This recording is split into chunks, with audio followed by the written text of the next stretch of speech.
মাছ রান্না করব শোল মাছ। শোল মাছটাকে কিন্তু আমি ভালো করে একদম ধুয়ে ক্লিন করে নিয়েছি। এখন এক এক করে সব মশলা দিয়ে মেখে তারপরে কিন্তু মাছটা আমি রান্না করব। প্রথমে আমি 2 কাপের মতো পেঁয়াজ বাটা দিয়ে দিলাম, রসুন বাটা দিয়ে দিচ্ছি 2 চামচের মতো, জিরা বাটা 1 চামচ, মরিচের গুঁড়া 1 চামচের একটু বেশি দিব।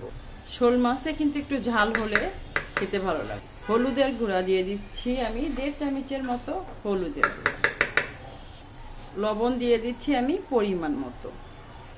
পেঁয়াজ বাটা তো দিয়েছি, আর কিছু পেঁয়াজ দিয়ে দিচ্ছি আমি, দিয়ে 1 কাপের মতো পেঁয়াজ কুচি দিয়ে সবশেষে দিয়ে দিব সরিষার তেল। এটা কিন্তু খাঁটি সরিষার তেল, আর শোল মাছে কিন্তু খাঁটি সরিষার তেল দিলে কিন্তু অনেক মজা।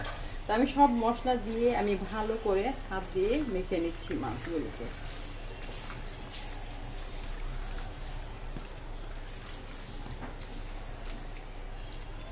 দেখতেই পাচ্ছেন যে অনেক সুন্দর হয়েছে একদম। আর এভাবে আমি শোল মাছটা কিন্তু আমি এভাবে হাতে মেখেই মশলা দিয়েই কিন্তু রান্না করি। রান্নার জন্য চুলে একটা প্যান বসিয়ে আমি কিছু পেঁয়াজ কুচি দিয়ে দিলাম।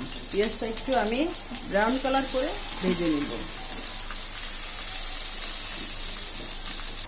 পেঁয়াজটা ভাজা হয়ে গেছে, আমি এখানে মেরিনেট করা মাছগুলি দিয়ে দিচ্ছি।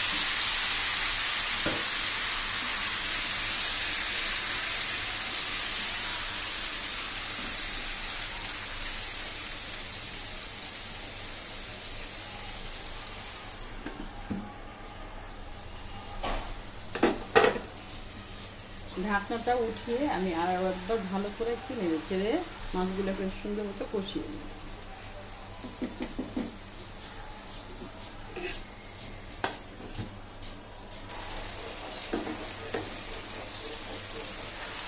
কষানো কিন্তু প্রায় আমার হয়ে গেছে, উপরে কিন্তু তেল উঠে আসছে।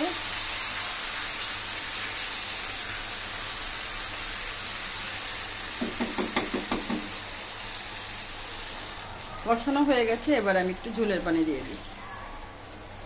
ঝোলের পানি দিয়ে আমি নেড়ে দিব।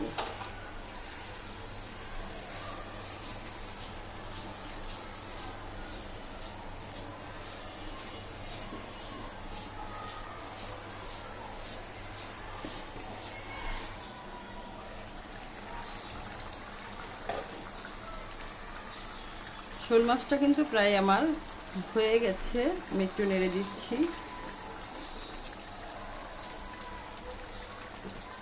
এবারে দিয়ে দিব 2টা টমেটো কেটে দিয়ে দিচ্ছি, আর ধনেপাতা কুচি করে।